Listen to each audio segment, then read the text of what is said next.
Welcome to the Best Things Podcast. Subscribe on Apple Podcasts, Spotify, or wherever you get your podcasts. Don't forget to follow us on all the socials at Best Things Pod as well. Now, here are your hosts, Craig and Aaron.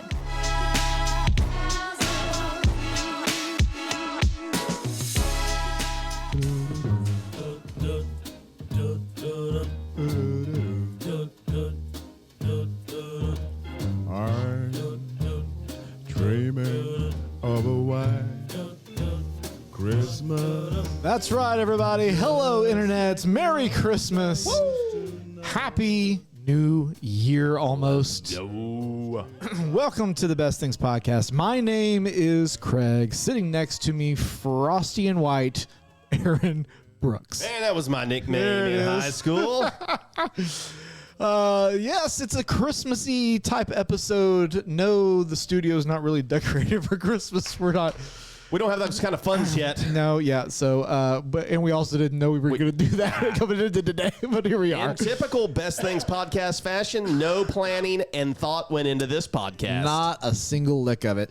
But we realized we have not done a Christmas episode in like 3 years. So Man. Here we are. We're hopping on the sleigh and we're jumping into some Christmas Jingling all the way. Christmas magic today. Over the river and through the woods. To grandmother's house we go. We both love Christmas. You love Christmas more than me, apparently. I think history has said that you love Christmas more than most people. I mean, they do call me Father Christmas. You are a Christmas loving fool. Although I think we said on the last pod, like you're a little grinchy. Have you warmed up? Has your heart grown any? Since I'm trying. I'm doing my best. I've worked myself into it somewhat this year. Okay. So, let's just keep it going. People on the road do make me mad, and I get a little road rage and don't feel as much the Christmas spirit. I feel that too.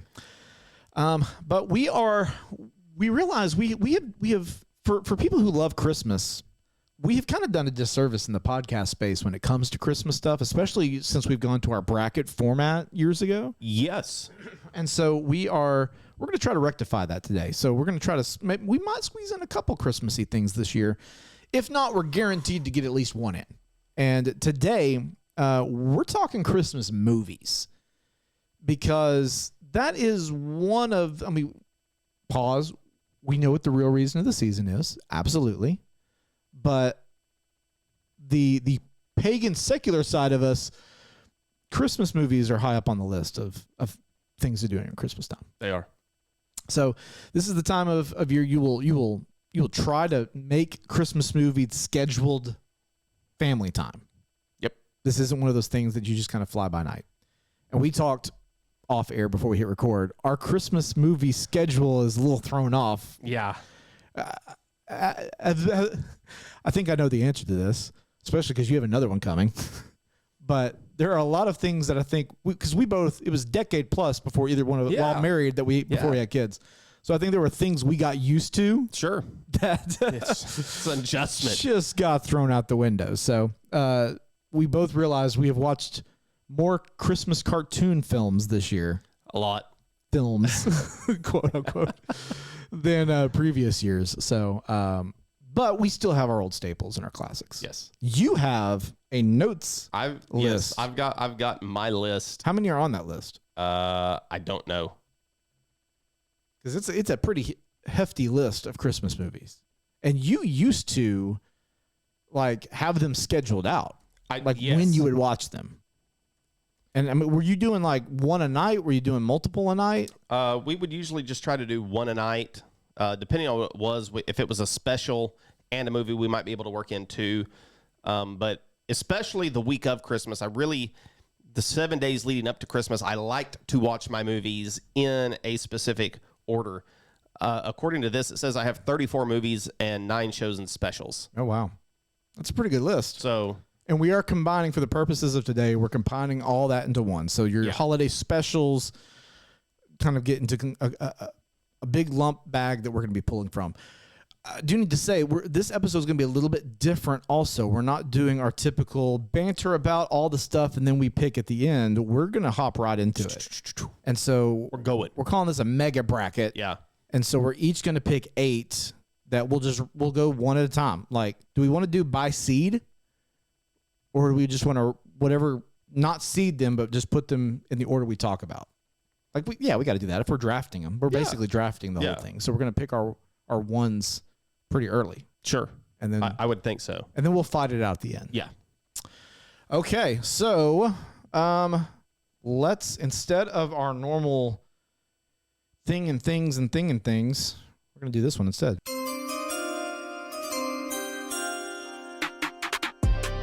They've picked the best. Now it's time to pick the rest. It's time for the Best Things Draft.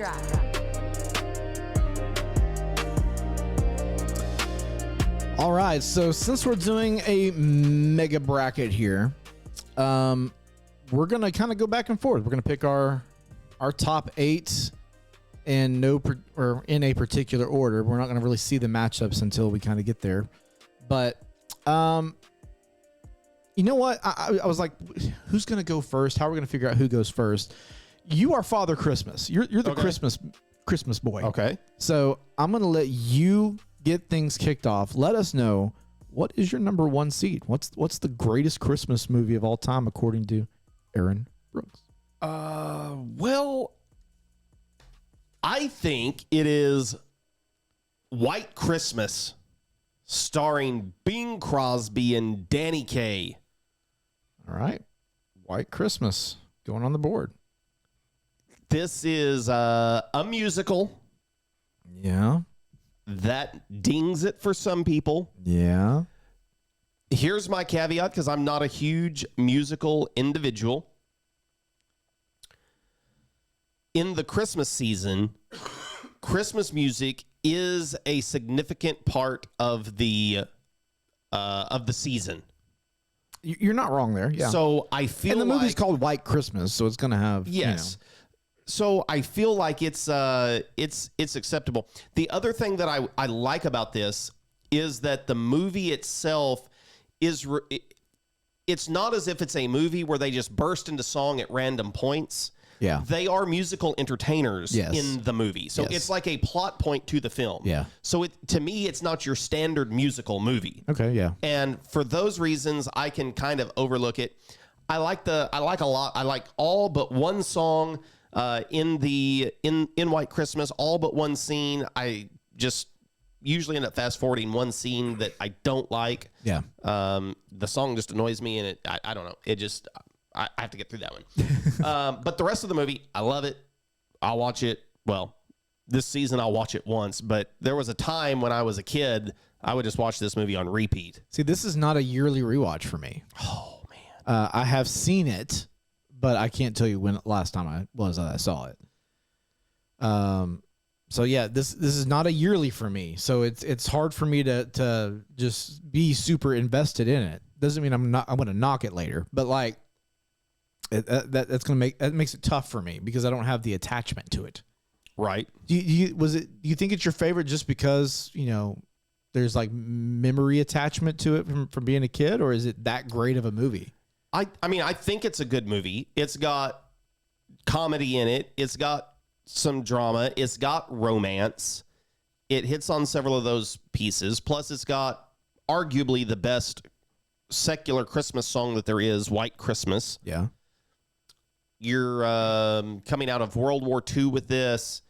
It was good. It feels like the Christmas season. It's nostalgic. Watching this. It comes in number 14 on ChatGPT's consensus top 25 Christmas movies.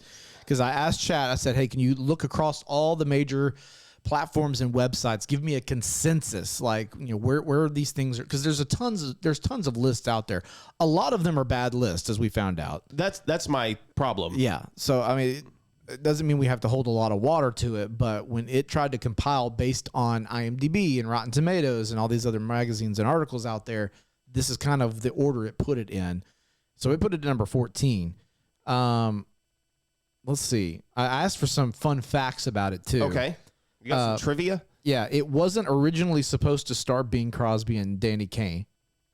The studio planned for Bing and Fred Astaire to reunite after Holiday Inn, but Astaire turned it down. So they offered the role to Donald O'Connor, who had to know drop out due to illness, and Danny stepped in, totally changed the movie's tone. Did you know, this is my own trivia, Okay. this is not the movie in which White Christmas debuted. Oh, really? No. Holiday Inn is where White Christmas originally debuted. That was the second thing on here. The film's title song was already incredibly famous before the movie came out. I didn't know that. Yeah. Holiday Inn, another great Christmas movie on my list. I enjoy watching Holiday Inn each year. It's a black and white Christmas movie, but it's not, there's something special. Like White Christmas hits every checkbox for a Christmas movie. Yeah. It is front and center to the movie itself. Okay. I'm trying to decide when we want to have this conversation, because there is something to be said. The argument for a lot of people with some of these movies is it's not a real Christmas movie because Christmas is not front and center. It's not the thing that drives the movie. It could be done outside of Christmas season. But isn't that that feels like the case with a lot of these classic Christmas movies? We'll get into some, I guess, but like I'm thinking about, I'm looking at my list, and really kind of outside of one, I feel like Christmas is the central theme of the majority of my top 10 to 15 films. Okay. So are you the kind of, will you ding a movie if Christmas is not front and center? Like it can't just be set around Christmas, not right? necessarily. Well, I think that it has to be more than just set around Christmas time. Yeah. It needs to have some kind of a plot point in there. Sure. Okay. Well, it kind of leads into my number one. Okay. And that is, I'm going to go number one for me. I don't know that it's as solid as your first pick is. I think I could put one of 3 or 4 in my top slot. But I'm going to go number one, Home Alone. Okay. Yeah. And, that is one where you could really make the argument this movie could take place outside of Christmas and still be the same movie. It could. The only Christmas plot point is, it's just set at Christmas time and at the end with, the family coming together for Christmas. I mean, that could also happen over any holiday or just a vacation time. Sure. So, but this is what you're going to watch this at Christmas. Yes. It's, and I was tempted to, and I'll get into whenever it gets picked, I'll mention it. We'll leave the viewers and listeners in suspense, but was going to mention something else, but this is one that has a lot of tradition in it for us.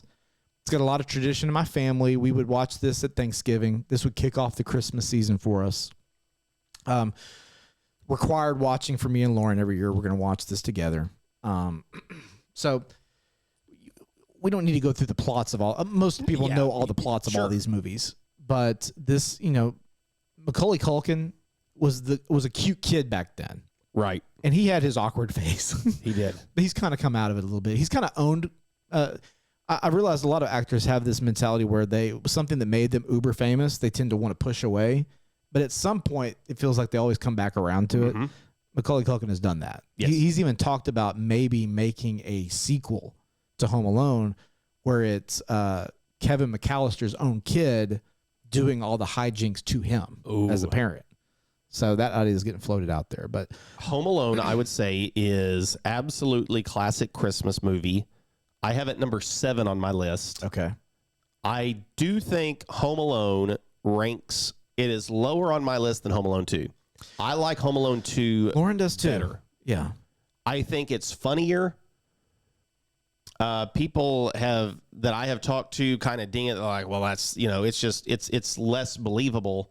I don't think that there's anything about Home Alone that is believable. True. It's definitely more today, slapstick. Like Home Alone does not even work today. No, wouldn't work at all. One text message ends the entire movie, okay? So let's just suspend disbelief in this for a few moments. And just the slapstick comedy of it is funnier to me in Home Alone 2 than it is in Home Alone. Just what happens I enjoy. Now, Home Alone sets it up. I don't know if you enjoy it as much if you just watch Home Alone 2 and have not seen Home Alone. Home Alone helps it. And honestly, both great. I would argue Home Alone 2 might be more Christmassy. It definitely is. Because, the whole ending scene where I know where he is. He's at the Christmas tree. Yes. I think Christmas is a more central focus in number 2 than in number 1. Yeah. See, I mean, I could see you arguing it either way. I think Home Alone obviously has a...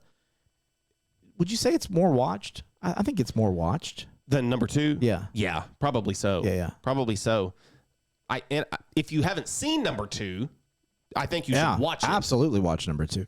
You don't have to watch them back to back. So, if you have seen 1 but you've never seen 2, you can just, replace them this year and you'll be fine. But yeah, I've got Home Alone number 1. All right, what's your second pick? Okay.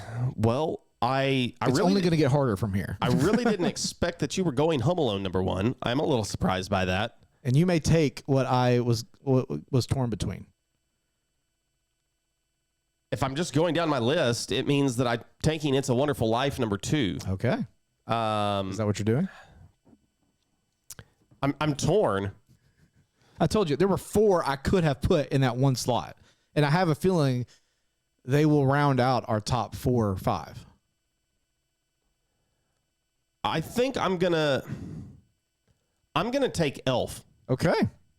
I'm gonna take Elf. I have Elf number 3 on my list. But there are things about Elf. This is a modern classic. Yeah. I can't believe that it is over 20 years old at this point. I believe 2003, if my memory serves correct. That's right, yeah. I would say this is number 1 or number 2 most quotable Christmas movie. Yeah. I would say Christmas Vacation and Elf are the 2 most quotable Christmas movies. I agree. I think Home Alone's probably 3rd, maybe. I think it would be up there. Kevin, stuff like that. I think it would be up there. Just the, you don't smell like Santa. You smell like beef and cheese. Yes. You sit on a throne of lies. This was peak Will Ferrell. Like this kind of kick-started the Will Ferrell we know. It did. Also, as a side note, have you seen the commercial that he's doing on the plane with the kid? No. I know you don't see a lot of commercials anymore these days. But just watching sports, I've seen it. He looks really old. Yeah, he's getting old, man. Really old. I was like, how is Will Ferrell that old? Yeah.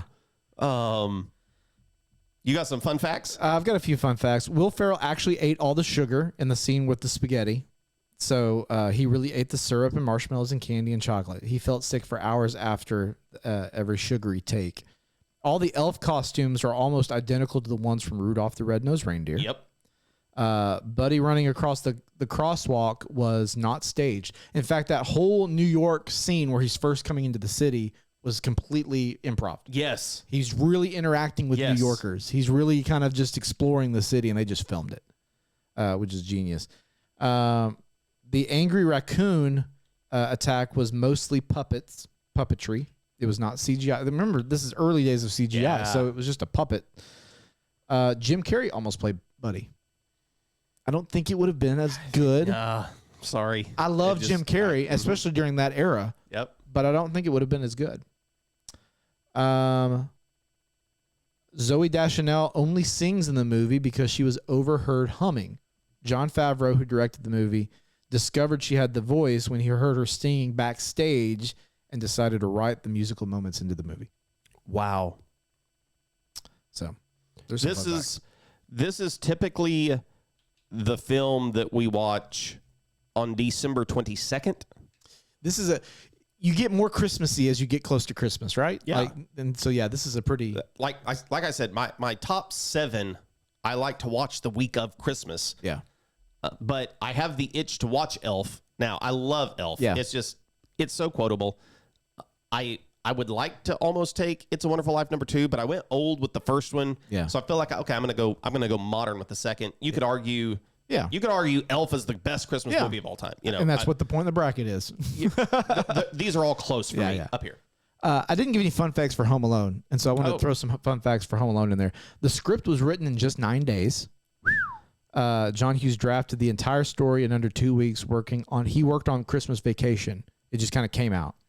The McAllister house is real, and it's incredibly popular. Yes, it is. It's in Winnetka, Illinois, and so during Christmas time they have to block off traffic because so many people want to travel by there. Kevin's scream was not planned when he puts on the aftershave, and it was just all Macaulay Culkin's idea. The tarantula, they used a real spider in that scene. Angel with Filthy Souls is not a real movie. Fake movie they made just for that. And Joe, this is my favorite.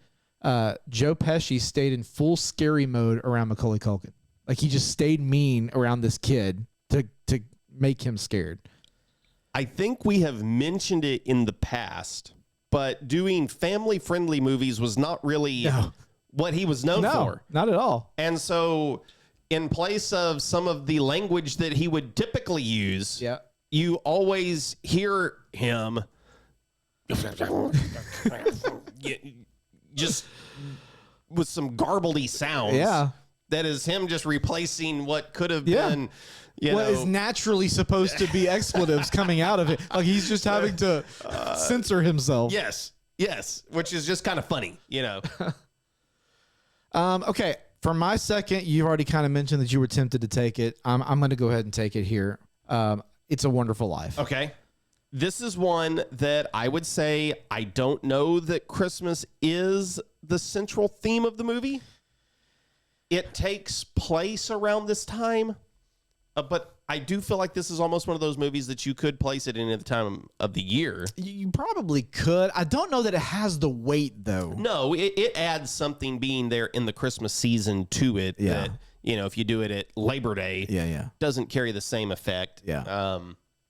But it's not like that is the central theme of the story. Right, yeah. Not that I'm not dinging. I mean, it's my number 2 Christmas film. Yeah. For many people and many lists, they might call it the best Christmas movie of all time. Yeah. Black and white or colored version? Black and white. Ooh. Yeah. I watched the colored version a couple years ago. It felt weird to me. It just felt strange. Because, I mean, I don't know if it's just because, it was done in post and it was just remastered to be color. And I've just watched it my whole life in black and white. And it just felt strange watching it in color. I kind of like the colored version, I think. Really? Maybe I need to give it another try, but like I felt taken out. It didn't feel the same. This one has some good quotes in it. I don't know if you would call it one of the most quotable, but it's got some quotes. Hee haw, Yes. I mean, this is where every time an angel Gets or every time you hear bell rings. the angel gets its wings. Yes. This is one we watched on Christmas Eve. Like this is a Christmas Eve one for me. This is, well, I will say last year, or it may have been the year before, recently we did do this one on Christmas Eve. White Christmas is usually Christmas Eve, but I remember one year recently we did White Christmas and It's a Wonderful Life same night. Oh, double feature. It was just a double feature Christmas. Yeah. Christmas movie. This is a good one. Here's some fun facts about it. It was a box office disappointment when it came out. It barely made its money back in 1946, only decades later to become a Christmas classic we know today. It became popular because of a copyright mistake. In 74, the film accidentally fell into public domain. TV stations could air it for free, so they played it constantly during December. That exposure turned it into a holiday staple. The snow was a groundbreaking special effect for the time. Most films at the time used painted cornflakes for snow. Frank Capra hated the crunching sound, so he invented new silent snow mix using foam, soap, and water. Wow. It won an Oscar for that. Wow. Jimmy Stewart considered George Bailey his favorite role. That's easy to see. The film was Jimmy Stewart's first role after serving in World War II. Yep. The famous bridge scene made the crew nervous. The scene where George thinks about ending his life was so real that Capra called it cut early because Stewart's emotional breakdown felt too genuine. Wow. Bedford Falls was one of the largest sets ever built at the time. The town was a massive 4-acre set with 75 buildings, working traffic lights, real snow effects, cost over $1 million in the 40s. $1 million in 1940s time is crazy. Donna Reed actually broke a window for real life. So when Mary throws the rock at the old Granville house, she really hits the window on her first throw. Wow. A stand-in was supposed to do it, but she insisted on trying. So there you go. I believe this film released in summer. I can't see. I can't remember if it was released in summer or they just filmed it in summer. I can't remember which one it is. Let me see if that's on here. It won Best Picture of the Year, didn't it? I don't remember that, actually. For some reason, I was thinking that it did. I'll tell you, I think that Mr. Potter is one of the best Christmas villains. That's a great villain. And I don't know, just what a jerk to take the money from Uncle Billy the way that he did. Yeah. Yeah, just jerk move. He's just a bad guy. Like George calls him a scurvy little spider. That is exactly what he is. He's a scurvy little spider. It's a Wonderful Life came out in December 20th of 1946. I think it was originally planned on releasing early, and they just bumped it. That's why it probably became the Christmas staple it is. It was nominated for 5 Academy Awards, including Best Picture, Best Director, Best Actor, Best Film Editing, and Best Sound Recording. It did not win any of those. It did win that technical achievement, but not one of the acting ones. Wow. Did Jimmy Stewart win an Oscar for his performance as George Bailey? Nope. He was nominated. That's disappointing. Yeah. I'm curious to know. Let's see. This was 1946. Trying to think of what else would have come out in 46 that could have beaten this and been better than Jimmy Stewart. I'm a big-time Jimmy Stewart fan. I love Jimmy Stewart movies. He's one of my favorite actors of this time. Yeah. He's great. I can't imagine anybody else playing George Bailey. And we've always liked to fantasize, fan recast these movies. This is one that I just don't know that it should ever be touched in that way. Right. I just don't know that you remake this film. The Best Picture winner was The Best Years of Our Lives. Okay. Decent movie. Shouldn't be better than this one. Best Actor was Frederick March for The Best Years of Our Lives. It swept. It swept it. Yeah. That's disappointing. All right. What's your third movie on the list today, sir? Miracle on 34th Street, the 1947. We're staying old. Edition. Yep. Maureen O'Hara, Edward... What was his name? The guy that played Santa Claus. Ed. I'm going to have to look it up. See, and you're going to be mad at me because this is, again, not an annual viewing for me. Lauren loves the 94 version because it's got the little Matilda kid in it. It's got Duchovny in it. You know, it's got more nostalgia for her. I'm indifferent, but that's the one we typically watch. And so I've kind of gotten used to that one. Edmund Gwynn is the guy's name that plays Kris Kringle in the film. I'm sorry. The 94 version with Richard Attenborough just doesn't do it. You don't like Attenborough's Santa?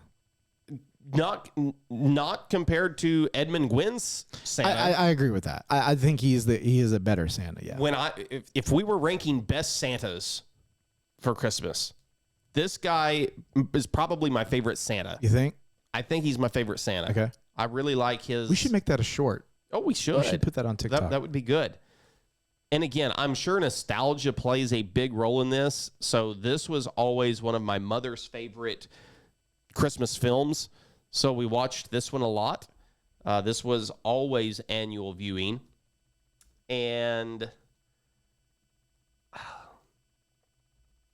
yeah, I guess it's probably nostalgia is what puts it that high for me. But... I feel like the comedy that's in it, there's some comedy, and of course the romance. Yeah. And just the whole premise. The premise is great. It's a great premise for a Christmas movie. Yes. Like, is Santa real? Like, Yes. you know, just let's put him on trial. Like, Yes. that's really smart. Yes. That's really smart writing. This one checks off the box of, is Christmas central to the film? Right. You know, there is no Miracle on 34th Street without it. Just fantastic. Got fun facts for this one too. Oh boy. This movie was not released at Christmas time. Okay. The studio actually released Miracle on 34th Street in June. Wow. So that's where our wires are getting crossed. Like, it just seems odd that you would go watch this in June. yeah, the movie that is more central to Christmas got released in June, and It's a Wonderful Life that could be whenever got released at Christmas time. Yeah. That's strange. It was the year after It's a Wonderful Life too. So maybe they tried to capitalize on it. That's Maybe, right. maybe so. Macy's and Gimbel's didn't approve until they saw the final cut of the movie. Wow. Can you imagine if they declined it after that? They'd have to go back and reshoot and re-edit. Man. Which in the 94 version, they don't use...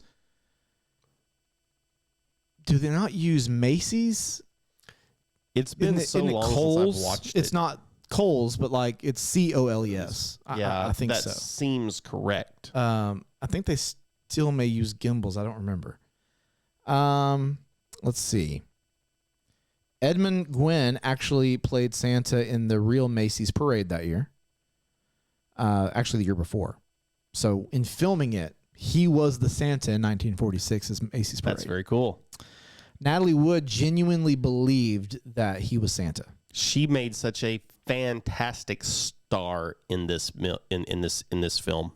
The iconic courtroom ending was nearly different. The original script had a long explanation about how the mail ended up in the courtroom. Instead, they kept it simple. The U.S. Postal Service really did agree to participate in it. Wow. The studio hid the Christmas plot in promotional materials. Posters and trailers barely mentioned Christmas. One poster called it the funniest romance of the year, trying to lure the non-holiday audience for it. Well, Which makes me wonder why release it. why in June? release it then? Let me see. That's very strange. This is another one, and I can't find it now. It used to be available in color. Oh, really? Most places that you watch it now, it's only available in black and white. But I remember so many times watching it in color, and I just, I guess I liked it in color. It's fine in black and white. It gives it a little extra nostalgia. Yeah. Another little fun fact before I explain why, or before ChatGPT explains why it came out in June. It was one of the first major films showing divorced parents. Oh, yeah, that would have been big. So this says that it was not an accident or mistake why it was released in June. It was a strategic gamble by 20th Century Fox. Summer was considered the bigger box office season. The Daryl F. Zanuck didn't want it lost in the crowded holiday slate. They worried a Christmas movie label would limit ticket sales. So again, that's why they didn't market it as a Christmas movie. And so that's why they hit it. So I don't know that I agree with all of that, but I guess 1940s were a different time than they are today. It was. It was. So, all right. My third pick in this said draft is going to go to the Santa Claus.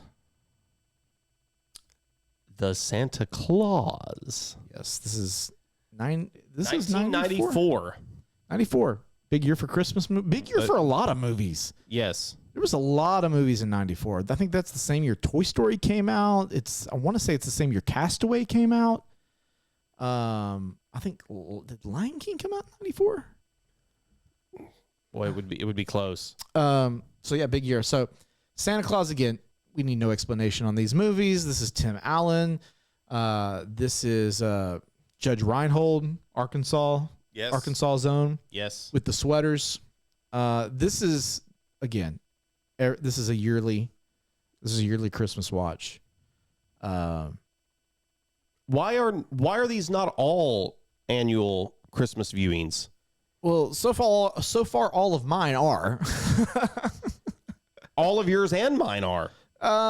I don't watch. Like I said, I don't watch White Christmas every year. But that's my question. Why? Why wouldn't you just watch all of I these? just didn't grow up watching it. Like it's not just one we frequented. Well, I mean, you could watch it now. I'm gonna probably miss some of the ones I watch every year now. Well, me too. But I'm just saying there's plenty of time in December to watch all of these. Well, there used to be. There's less time these days. There will be again. There will come a time where we're gonna sit down and watch more movies. You like this one though, yes? I love Home Alone. No, we're not on Home Alone. We're on the Santa Claus. The Santa Claus. Yeah, that's what I meant. I looked at and read the Home Alone when I meant to read the Santa Claus. Yeah. Tim Allen is great. I would argue he is a top 2 or 3 Santa. There's not a lot of Santas. Like for a lot of people, he is the film version of Santa. Yeah, he would be in the top.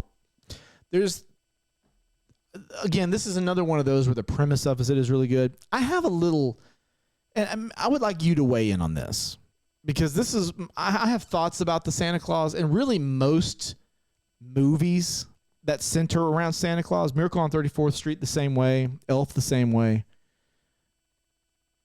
And I think I've heard it called the Santa Claus problem before. If adults don't think Santa is real, but it turns out the plot of all these Christmas movies is that the adults don't think Santa is real.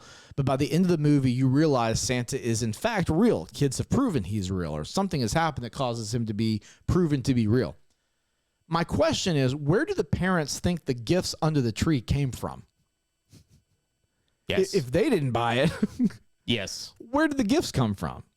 Wouldn't that alone cause you to believe in Santa Claus? I would think so. It's my biggest conundrum when it comes to Christmas movies, and I get it. It's that's the magic of Christmas, but that's always bugged me a little bit.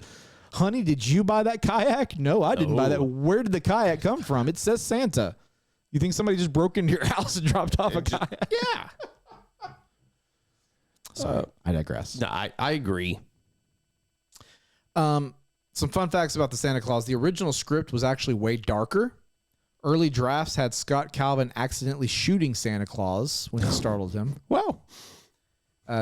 Disney said absolutely not to involving anything with Santa and a firearm. Tim Allen was almost not allowed to star in it.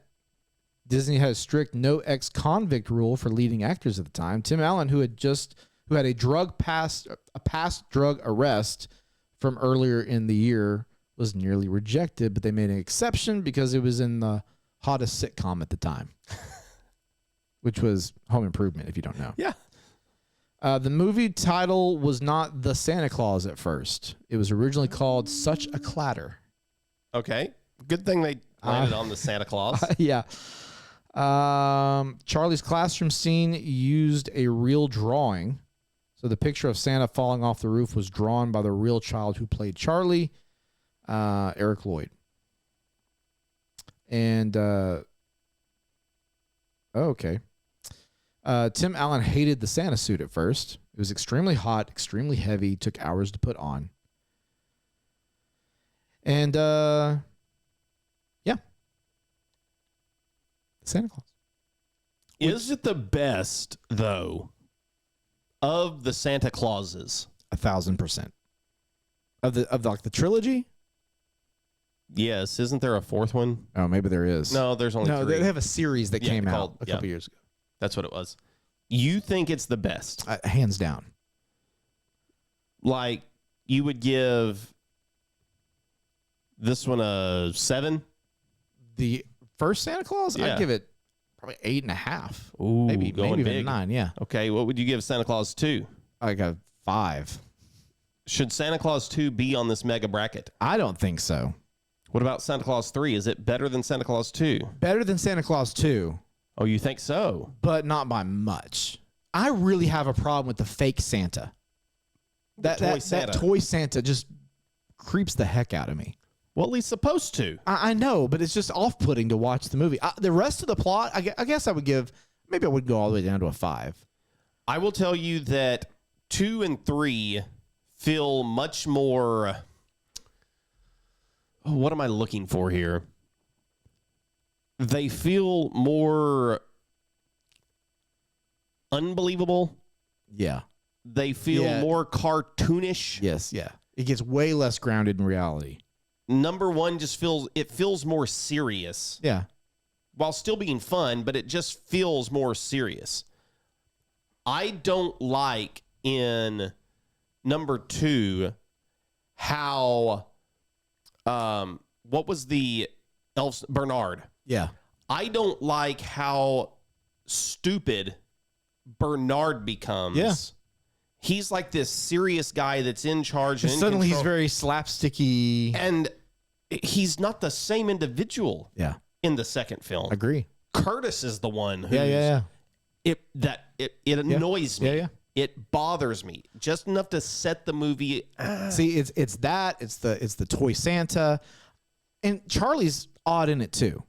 Like He is. the acting's bad. His acting is bad in this. I like the plot Yeah. of the Santa Claus. Oh, we missed Yeah. the Mrs. Claus. Love that. That's a good idea. the Mrs. Claus, the actress that plays Mrs. Claus is great. Yes, that part of the film is really good. Even It's- Neil and the mom, like Yes. they're great in it. Yes, there's a lot of things that are good about it, but it's like it just missed enough. Yeah.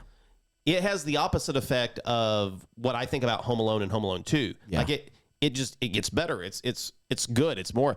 This one had potential, Yeah.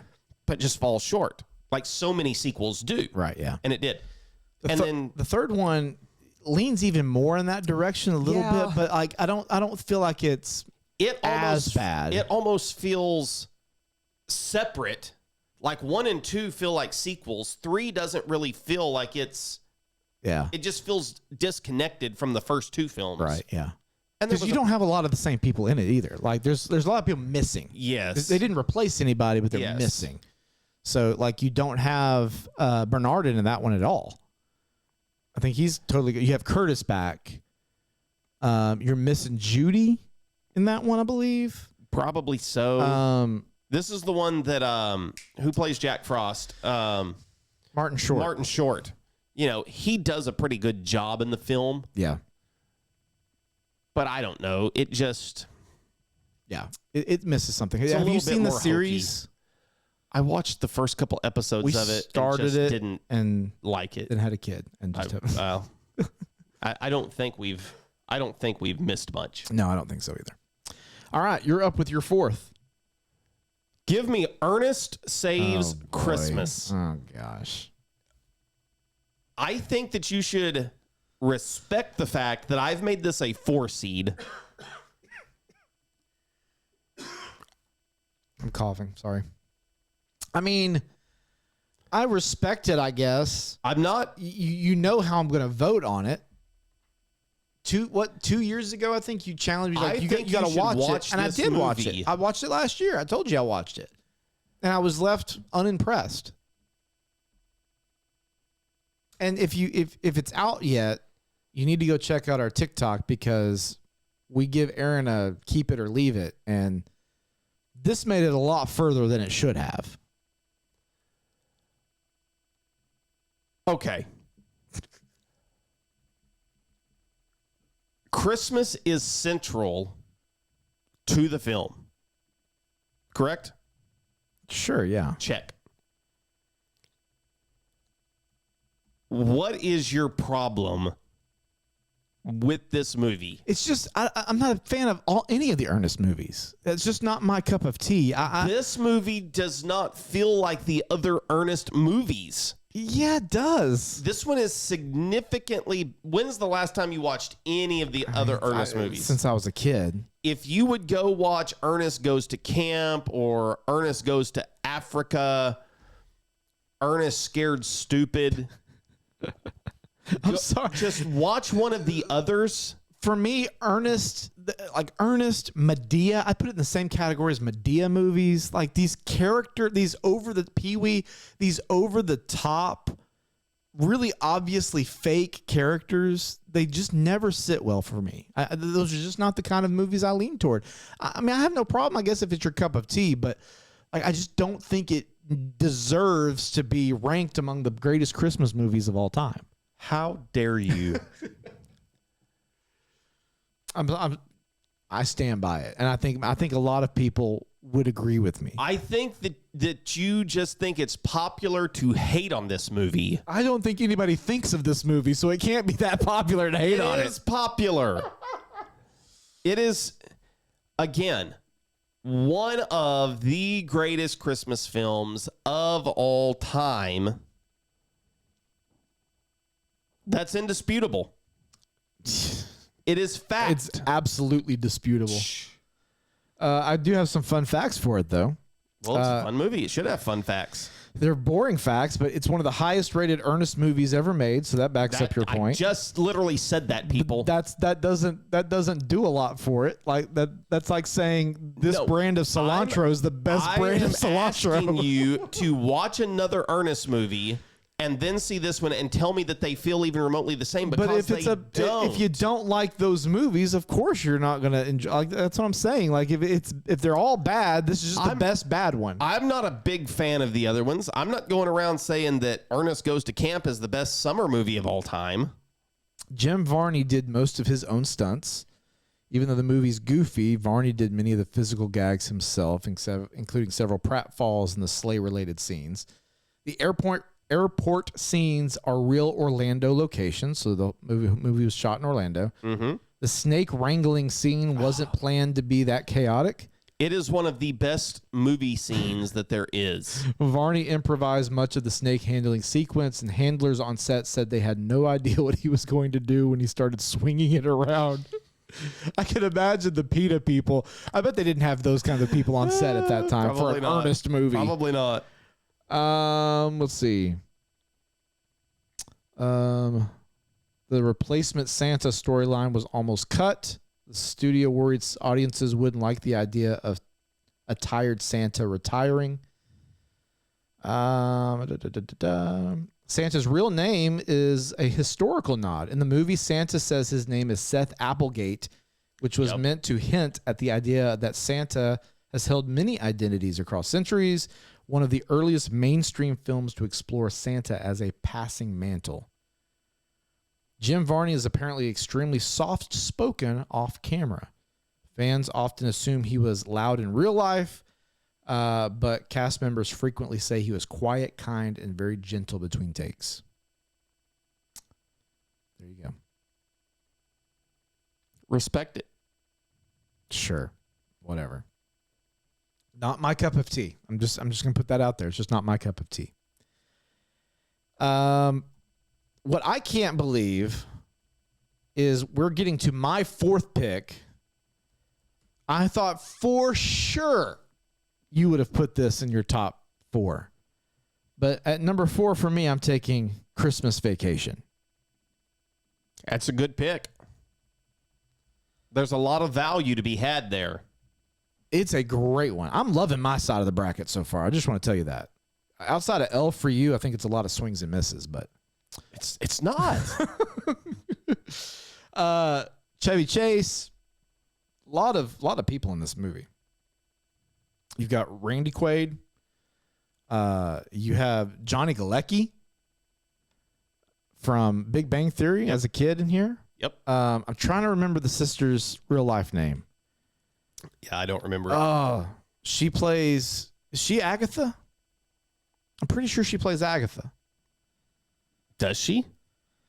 What was the sister's real name in that movie? Look, I think that the name is slipping my mind. Randy Quaid is what makes the movie. No, not White Christmas. Yeah. And I'm trying to. He's in the other one, right? He is in you have Doris Roberts. Summer Vacation. Is that what it was called? Or just Vacation? I think it was just called Vacation. Yeah, he's in that one. I don't know that he's in the European one. Yeah, you've got Julia Louis-Dreyfus also in this. She's part of that uppity couple that lives next door. Oh, yes. You know? Yes. Yeah, anyway. Arguably, as mentioned earlier, one of the most quotable Christmas movies and again, this is where I think that you, sir, are unstable. When you tell me that, what? You're telling me I'm unstable? Yes. For what reason? That's why I'm curious. You just dogged Ernest Saves Christmas. Yeah. For some of the stupidity that it has. Christmas Vacation is just as stupid as Ernest is. I never said stupidity was the factor. There are just as many dumb comedy moments in this. You're not one wrong. That are, it's the same I don't like the type. character of Ernest, though. I don't like his, so it's kind of hard to get into an Ernest movie when I'm just not a fan of the character. And then so everything behind that follows that feels like Ernest. And so it just has that taint to it. So that's my problem with Ernest. Okay. But Christmas Vacation, I mean, you're right. It's definitely got some what we would call like bathroomy humor kind of vibe to it. A little grimy, a little. Yes. It's got a little bit of that in there. Out of all the Christmas movies, this is probably that'll be on our list. This one probably is the most crude. Yes, this is the most adult. Yes, movie that's in there for sure. Fun facts: it was based on a real short story from John Hughes, Christmas '59, published in National Lampoon. The Griswold house is on a famous backlot, so the exterior of the house is not real, but it sits on the Warner Brothers backlot. It's been reused in WandaVision and Pleasantville and Lethal Weapon and stuff like that.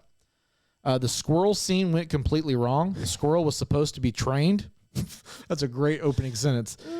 It died shortly before filming began. So the scene was shot with an untamed squirrel. The chaos from the actors is very real. I did not know that. Wow. Chevy Chase actually broke his pinky in the tantrum scene. So when he melts down and breaks lawn ornaments, he actually breaks his pinky.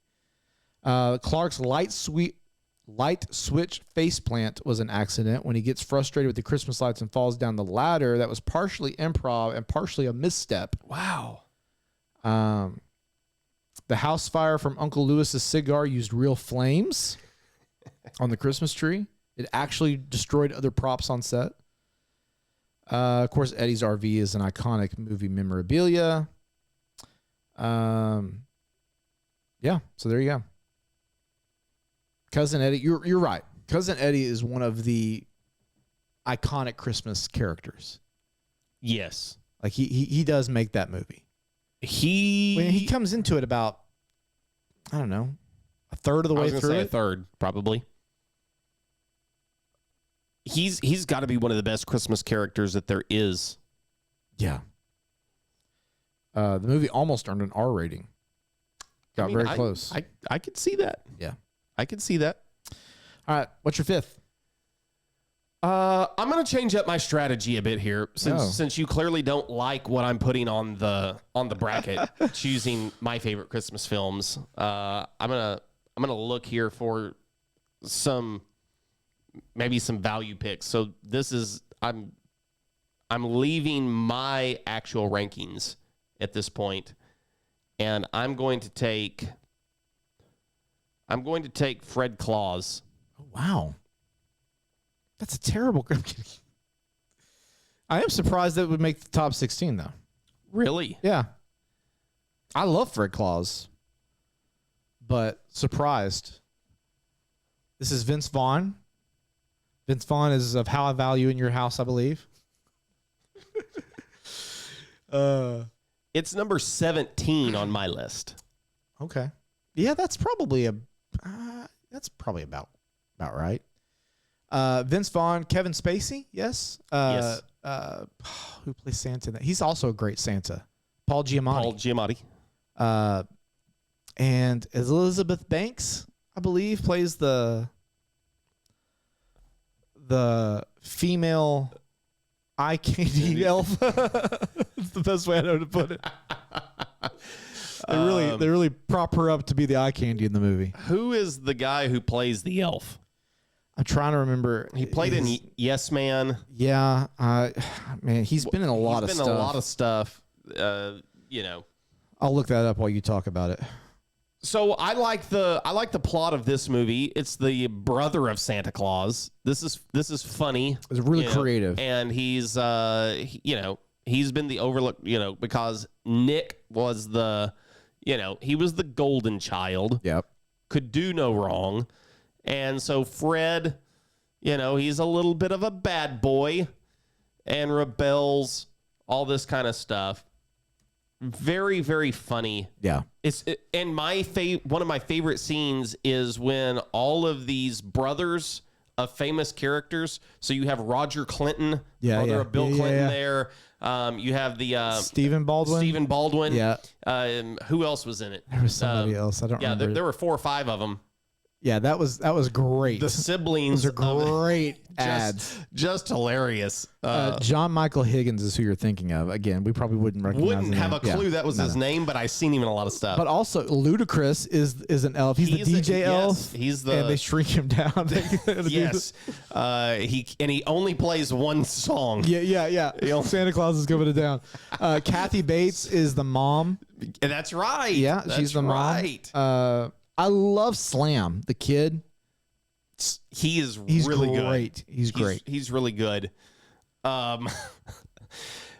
It's just a fun Christmas movie. This one is fun. This is in that category of Christmas movies that they may not be every year you watch them. Maybe you do, but these are the feel goods. Like these are the ones you put on while you're decorating.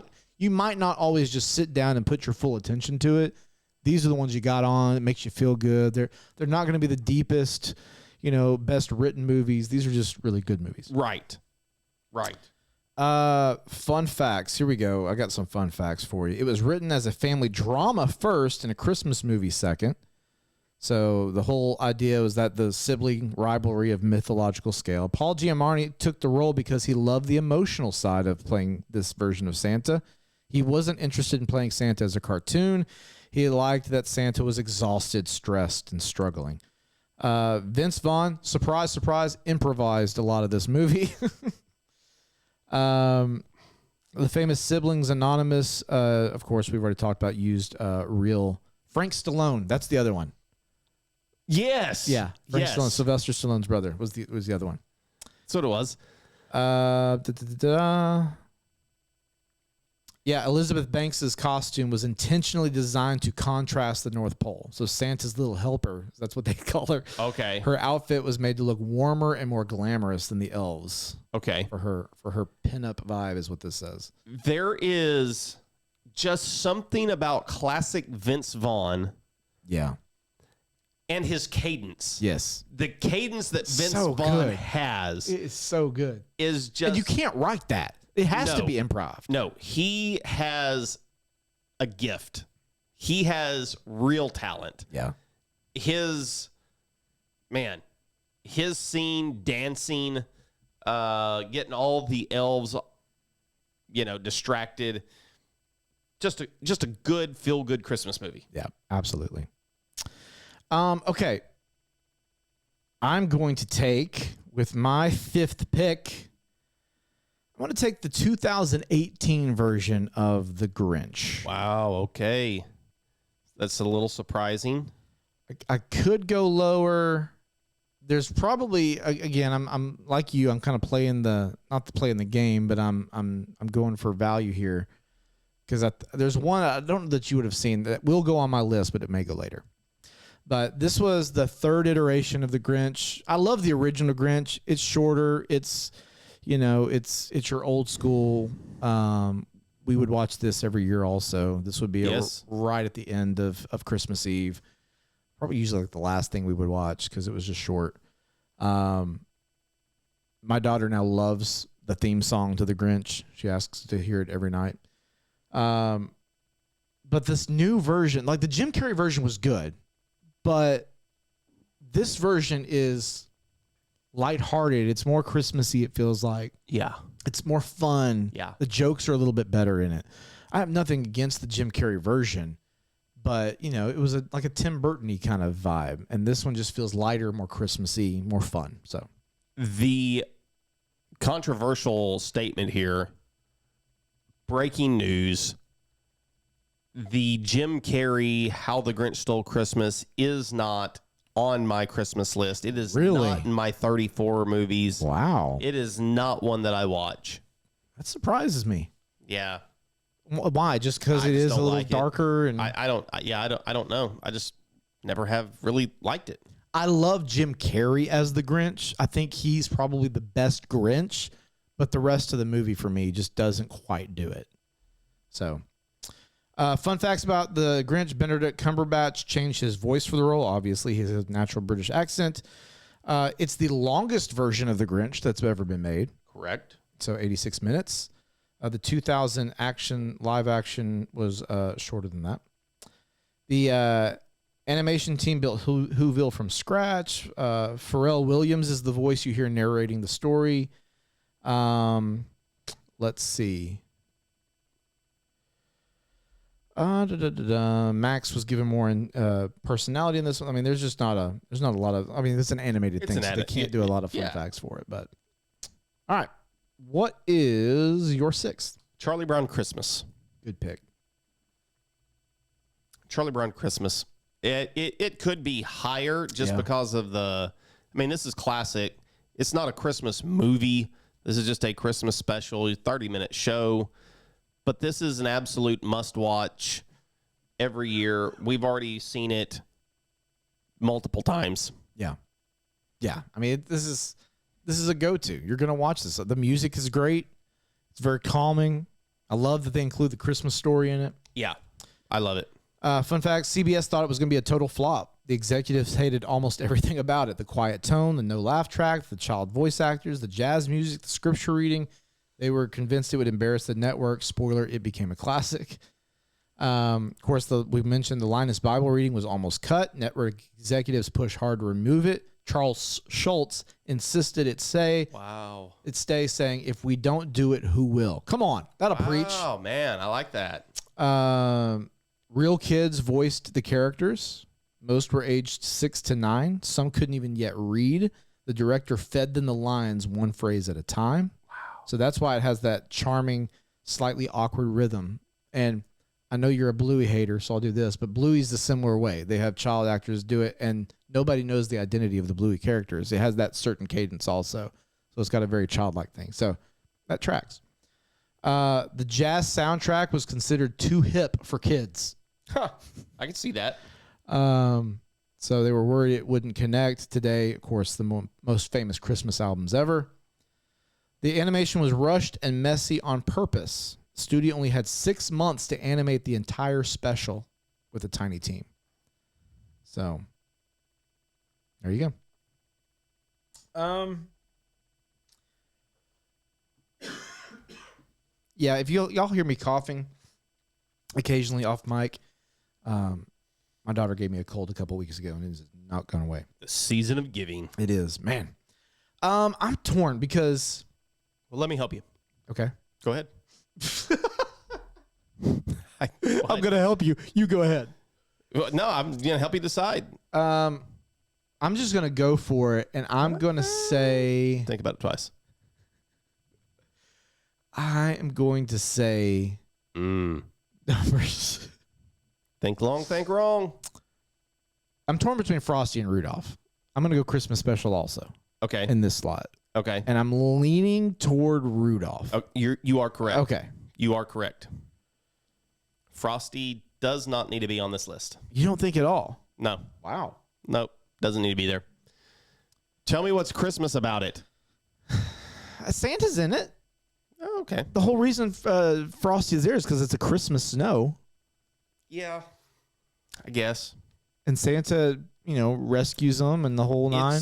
It's just not as Christmas forward as, I think, Rudolph and, I don't know. It's good. I mean, I as I'm playing them both back in my mind at the same time, I do think, I think Rudolph clears between the two.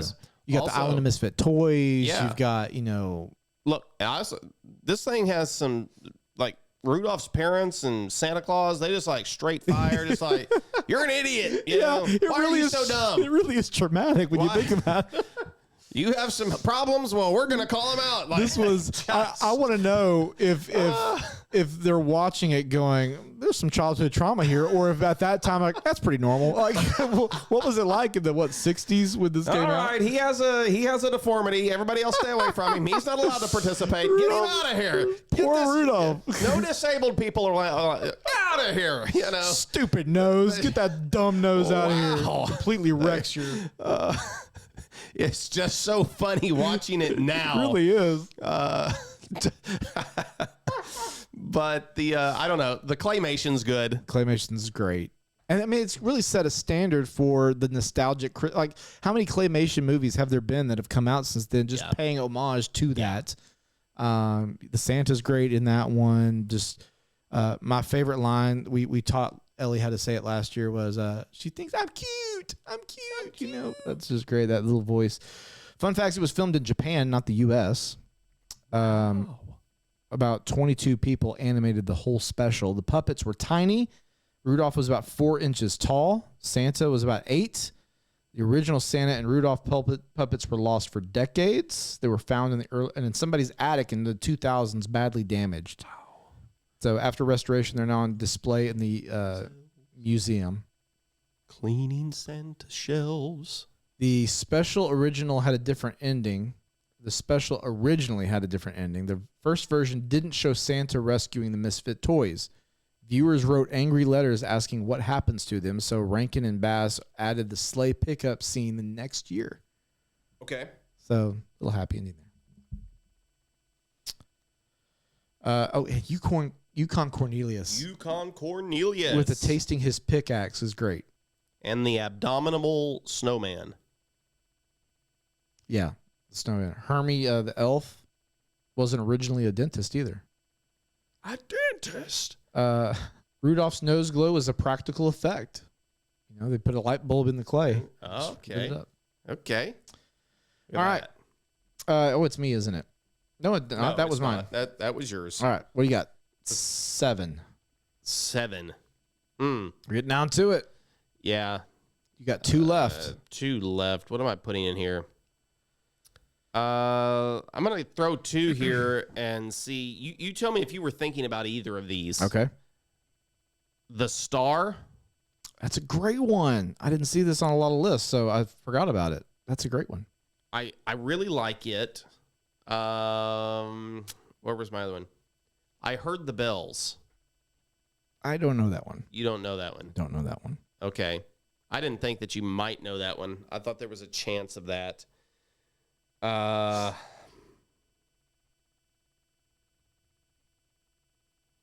Like if I went back to my list, I want to put Home Alone 2, but I don't know that a sequel needs to be on this list.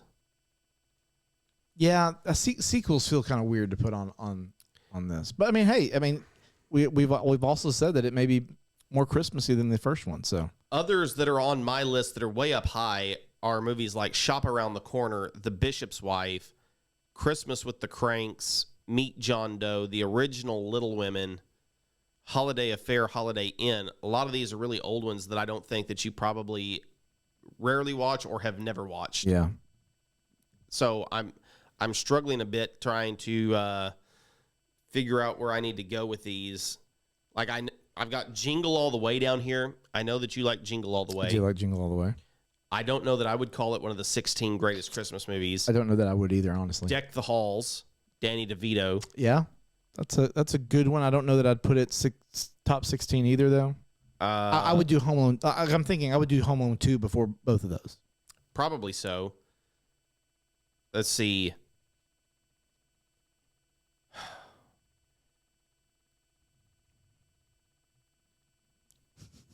Long pause. It is.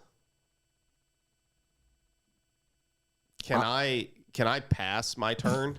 You want to come back to it? Yeah, I'm going to let you just go ahead and do another one. Okay. I want to see where you go. I think it would help me to figure out what I want to do. I am going to be probably controversial in my last 2. I don't know that you're going to would pick either of these. Although I'm tempted to go Star, but I'm going to leave that in case because you may go that direction. And I'm trying to decide I think I know where I want to go. You'll notice that we have not mentioned Polar Express. Neither one of us are fans of Polar Express. Mm-mm. I think it's I do creepy. not understand the popularity for the life of me. It annoys me to no end. Luckily, I have not been exposed and subjected to having to watch it so far this year. Yeah. It has been watched in our house. I've been gone working when it's been on. Last year, it was an everyday thing, like Polar Express, Polar Express, Polar Express. I can't take it. You'll be happy to know I'm not including Die Hard. I'm not going to include Batman. I'm not going to include any of those. Ghostbusters, whatever you would want to call possible Christmas movies. I'm going to go with my gut first. I don't know that I would put this any higher on my list, believe it or not. I think this is appropriately placed, and I am going to go with my 7th pick, Scrooged. I had a feeling that was going to make your list. It is not on my list anywhere. Yeah. I love it. It's one I watch by myself every year because Lauren can't stand it either. It's been a few years since I've seen it. And I think my mom used to watch it. She used to love it, so I got it from her. But like, right, this is a fun one for me. This is Bill Murray, and it's a retelling of. So it's it's a modern kind of version of the Charles Dickens classic. He's a television president who they're working on a live version of that Scrooge play. And so yeah, that's kind of where this all comes from. Fun facts about it. Bill Murray improvised a ton of his lines, of course. He's Bill Murray. It was his first movie back after a long hiatus following Ghostbusters. It caused tension between Bill Murray. Of course, Bill Murray's a little bit stubborn. And so, Carol Kane accidentally injured Bill Murray. So she is the ghost of Christmas Present and hits him a lot in the movie and actually hits him with a toaster. So anyway, it's a funny movie. It's very 80s, gritty, grimy. It's definitely in that I would put it with Christmas Vacation as far as the tone goes. Yeah. But it's very funny. It's nostalgic. Again, this is one I watch by myself, usually the week of Christmas when I'm off, and I'll spend some time, just me and Netflix watching that one. And you put that one where? 7th. Going against Elf. It's not going to make it very far. Yeah, it's not.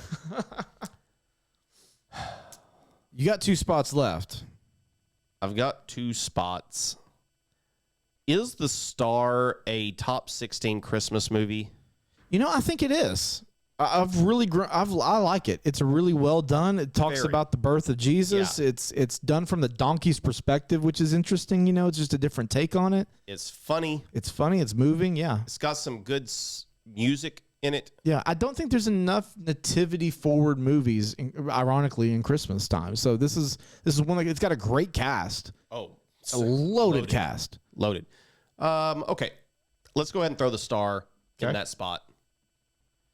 I like this one, and a lot of people, I think it's still. I don't remember what year this came out. 16, 18. Yeah, probably somewhere in there. This is. I've gotten the question a lot of times, like where are the modern Christmas movies? Like the legendary, iconic Christmas movies since Elf. Like there's not a lot. You've got some like Deck the Halls, Christmas with the Cranks, but they're like that mid to low tier. You're talking C tier. I'm gonna 8-Bit Christmas. Did you see it? Came out in the last few years. That is good. That's really good. Yeah.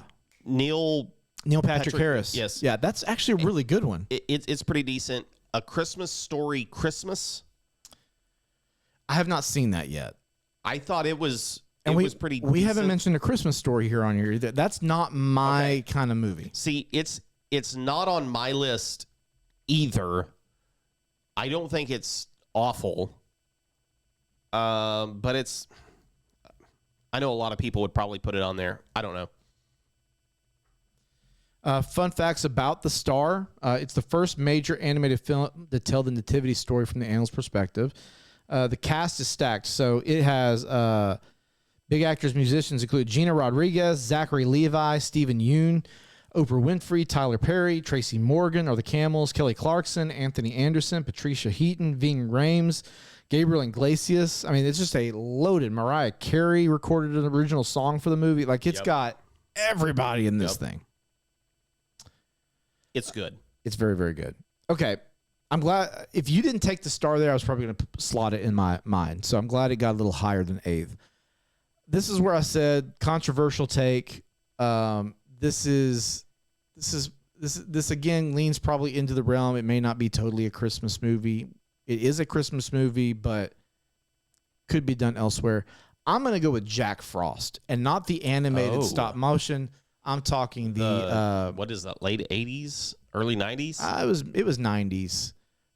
This is what's his name? It just left me. There to comfort a plays kid Batman. who had somebody. Plays Birdman. He was Batman. Oh my gosh. Yeah. I'm losing his name right now. Yep. Why can't I not think of his name? Oh my goodness. Don't tell me, and I will guess this. Wow. Wow, why are we blanking on his name? He's Batman. Problem with getting old. I got it. I had to see it, but I got it. Give me a first letter. M. Michael. Yes. Michael. Not Michael Caine. That was in the other Batman. You're That's the close. old You're guy. all over it. You're all over it. Michael Keaton. Yes, Michael that's Keaton. it. Michael Keaton, yes. Michael Keaton plays a rock star who's trying to get his big break and finally gets the call to, hey, you know, we want to hear your band, and goes up there, and like every good movie, he passes away. He dies in a car wreck. Why is this on your list? I don't know. The snowman living. Yeah, he comes back to life. I mean, it's the Frosty story. He comes back to life as a snowman and help lead. I don't know. It's an emotionally Christmassy. You know, he helps his kid through a hard time, and I don't know why. I think I just watched it, you know, as a teenager or kid or something. It just stuck with me. But this is why it's slotted at 8. I said it was going to be controversial, and here we are. So, my last one, is that where I'm at? Yep. It's not like this is going to win. Okay. It's going up against Home Alone. Yeah. These really do not matter. Like, why are we even doing these? Yeah. I mean, why are we putting them on here? I mean, something's got to be last. I guess. Klaus. Have you seen Klaus? No. Animated Netflix film. It's pretty good. Is it? It's pretty good. Muppet Christmas Carol. Okay. It's solid. It's solid. It might make it up here. It is good. Four Christmases. For Christmas, another Vince Vaughn vehicle. Vince Vaughn Christmas film. That's a good one. It is good. I like that one. I like The Holiday. Jack Black. I don't have that one That's on my list. That's a great one. That was one that would probably be number 9 on here for me if we were going that far. Dennis the Menace Christmas. Yeah, I don't know that one. Christmas with the Cranks. I'm torn on Christmas with the Cranks. I've never been the biggest fan of it. Jamie Lee Curtis in it. It just doesn't. She's cringy to me for some reason. She's annoying. She's very annoying. Tim Allen just doesn't feel like normal him. Dan Aykroyd. They all just feel like cartoon versions. It just feels strange to me. That's one we watch about every other year or so. Deck the Halls, another. Again, these are like those C levels for me. Yeah, now you're not wrong. If they're in your top 8, go for it. But like, I'm not arguing for top 8. I think if you're looking for, I think Christmas Chronicles is one that I would probably be willing to. I would say is worthy of a 16 spot. See, I don't have that one on my list, and it should be on my list. That's an oversight. It should definitely be on my list somewhere. The original Grinch could go on here. The original Grinch could make it. Frosty is an argument. Santa Claus is coming to town. Yeah, The Year Without Santa Claus. Year Without Santa Claus. Yep. But I'm gonna tell you, Love Actually. I'm Prancer. The Nightmare Before Christmas. A lot of people are gonna be mad that's not on the list. It's not Christmassy. No. Let me tell you what I'm gonna do. All right, what do you want to do? I am gonna take Let me tell you, Bad Santa. The Office Christmas episodes are also good. Yeah, we're not talking TV episodes. I'll Be Home for Christmas with Jonathan Taylor Thomas. Noelle with what's her name? Oh, Kristen. No, I don't think it's Kristen. Is it? Wasn't Kristen Bell? No, it was the girl from Glee, or not Yeah. Glee, Pitch Perfect. Yeah. Anna Kendrick. Yeah. The Family Man. I want the Andy Griffith Christmas special. Did not see that coming. I didn't think that you would, but I want, this is annual required viewing. Have you ever watched it? How old are you? Why? I am always just the 70-year-old man inside of your bones is just. Have you ever seen it? I have not seen it because I'm still 40, but I still haven't seen it. You are an old man. Yeah. I'm physically an old man. You are spiritually an old man. There's Why do I know about geriatrics this in the and you brain. don't? I don't know. I was torn between the Andy Griffith Christmas special and the I Love Lucy Christmas special. Gosh. Don't hate on it. This I is, can't hate on it. I've this never is- seen it. This is peak Christmas There era. are better things out there. I can No, promise you that. If you've never seen it, you can't say I that. guess you're right, but You can't say that. This is classic peak Christmas era. Like 50s is when Christmas was really big. okay. And this Andy Griffith episode is fantastic. So this is this part of like the Mayberry universe? Yes, it is. Okay. It is. I feel like they aired it on TV in the last couple of So years. this wasn't a separate thing. This was just an No. episode of television. Or was it like a variety show or just no. it was just a It isn't- scripted longer? It is an episode of the Andy Griffith Show, just like the rest of the Okay. shows would be. But they did this one special for Christmas, and I've seen it air multiple times. Like CBS will air this during the Christmas season, Okay. along with the I Love Lucy episode that they did for Christmas. It is heartwarming. It is charming. Okay. It is classic. It is America. It is wonderful. America. You get Andy Griffith playing the guitar, singing "Away in a Manger" in it. It's just, I mean, it'll make your heart grow 3 sizes too small. Okay, if you say so. Are we ready to actually figure this thing out? This is going to be fun.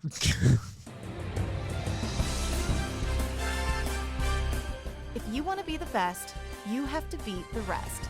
This is the Best Things Bracket. Yeah, Aaron looking like the Grinch over here.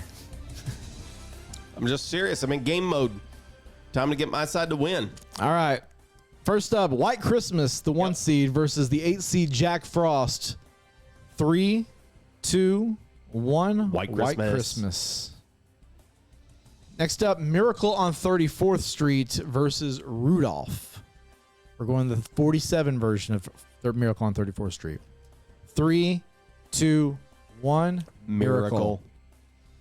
Ernest Saves Christmas versus The Grinch. 3, 2, 1. The Grinch. Yeah. Really? No. I just knew you were going to do that. Okay. You're going Ernest. Yeah. 1 to 10. Ernest Saves Christmas. What? The look you gave me was just like, don't you do it. Don't you take it.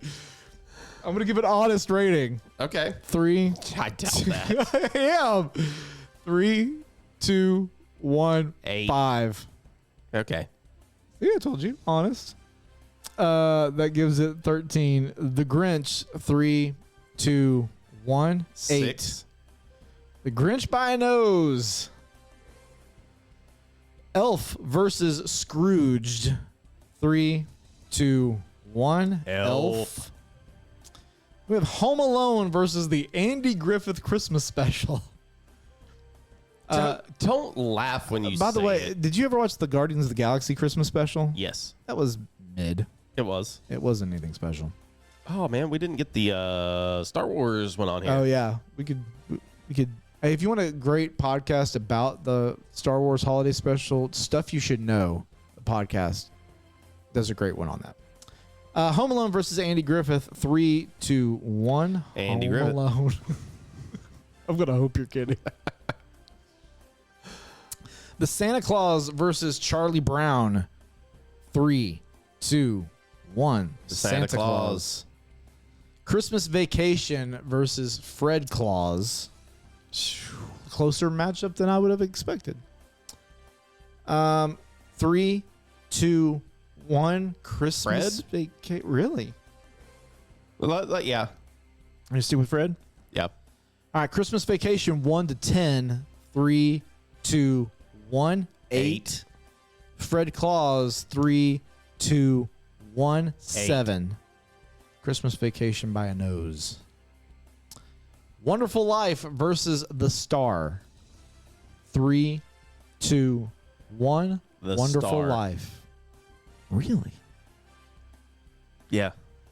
I'm shocked, given that It's a Wonderful Life is your second favorite Christmas movie. Well, I mean, you said it didn't get enough recognition and props that it deserves, so I felt like it deserves a second round here to go to 10. Okay. It's a Wonderful Life. 3-2-1. 9. The Star. 3-2-1. 7. Wonderful Life. Moving on. White Christmas versus Miracle on 34th Street. 3-2-1. Miracle. White Christmas. White Christmas 1-10. 3-2-1. 7. Miracle on 34th Street. 3-2-1. 8. Miracle by 1. Wow. The Grinch versus Elf. 3-2-1. Elf. Home Alone versus The Santa Claus. This is a tricky one. 3-2-1. Home Alone. Oh, that feels bad to have Santa Claus going out that early. Christmas Vacation versus It's a Wonderful Life. 3-2-1. It's a Wonderful Life. Miracle on 34th Street, the 47 version versus Elf. 3-2-1. Miracle Elf. on 34th Street. Miracle 1-10. 3-2-1. 8. Elf 3-2-1. 9. Elf moves on by 1.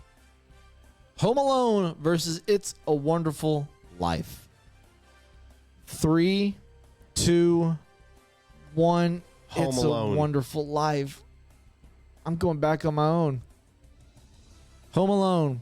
3-2-1. 9. 8. It's a Wonderful Life. 3-2-1. 9. 9. Wonderful Life moves on. We have Elf versus It's a Wonderful Life for the finale. 3. These are both 2 seeds. Yep. One's went out. All right. Elf, Wonderful Life. 3-2-1. It's a Elf. Wonderful Life. They're both close. Elf 1-10. 3-2-1. 8. 9. It's a Wonderful Life. 3-2-1. 9. 9. Congratulations, Jimmy. It's number 2 on my list. So, and Elf was number 3. So I'm not surprised that these two are here. Yeah. Not surprised. Yeah. In hindsight, I probably should have put it number 1 to begin with. I was a little surprised that you didn't. Yeah. I was. But when push come to shove and I saw them next to each other, my heart knew. So The heart knows what it wants. that's true. You read off your top 10 real quick. White Christmas, It's a Wonderful Life, Elf, Miracle on 34th Street, Ernest Saves Christmas, Home Alone 2, Home Alone, The Santa Claus, Shop Around the Corner, The Bishop's Wife, and Christmas Vacation. Okay. I don't know if that was 10, but it looked like about 10. I don't have them numbered. Okay. So I mean, we're not mad. We're not mad at that list. That top. I know you would swap Miracle on 34th and White Christmas. I would. I mean, I have Miracle on 34th on my list. Right. So it's not that low. I mean, nostalgia probably is swaying us on a few of these. Anyway. Yeah, for sure. For sure. So, well, there you have it. What's your favorite Christmas movie? If you've listened or watched this long, let us know in whatever comments you can. And that's it. Do you have anything else? It's a pretty long one. It is. And we didn't get to everything that was there. You asked if we should go longer with the bracket. I think 16's 16's right. I mean, you're starting to you're getting down into those when you get down to 16. I mean, these are. I think C tier is right. Yeah. Like, I'm interested to know what the tier list of movies are. Yeah. Like, what is S, A, and on down? Yeah. Because I think that it's probably a pretty narrow top and the pretty heavy bottom. I would agree with that for sure. All right. Well, there you go. That's it. We'll see if we can sneak another Christmas one in there, but in case we don't, have a Merry Christmas. Merry Christmas. And we'll talk to you next time. For the best things, I'm Craig. I'm Aaron. We'll talk at you next time. Bye-bye, everybody. Hey, thanks for watching this video. Don't forget to hit the subscribe button so you can see more videos from us. Craig, Aaron, what are you still doing? Go click the video.